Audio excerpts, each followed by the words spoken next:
मिरज पंचायत समिती निवडणुकीमध्ये महायुतीनं बाजी मारलेली आहे। सभापतीपदी भाजपच्या राणी भोरे यांची निवड झाली आहे। शिवसेनेच्या ललिता शेजूळ उपसभापतीपदी निवडून आलेल्या आहेत।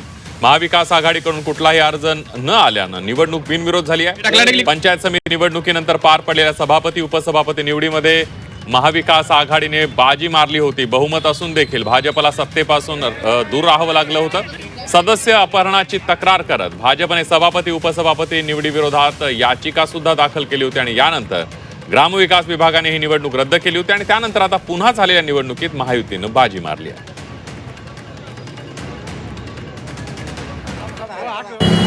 मिरज पंचायत समितीच्या सभापती आणि उपसभापती निवडीमध्ये शिवसेना, भाजप आणि राष्ट्रवादीची महायुती आज विजयी झालेली आहे।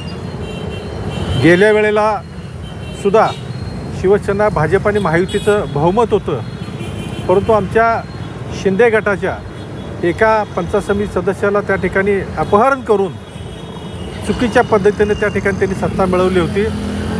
त्याला न्यायालयानं कौल दिला आणि आजची ही निवडणूक लावली आणि याच्यामध्ये बहुमतानं म्हणण्यापेक्षा बिनविरोधच त्या ठिकाणी आज भारतीय जनता पार्टीचा सभापती आणि शिवसेनेचा उपसभापती या ठिकाणी मिरज पंचायत समितीमध्ये निवडून आलेला आहे।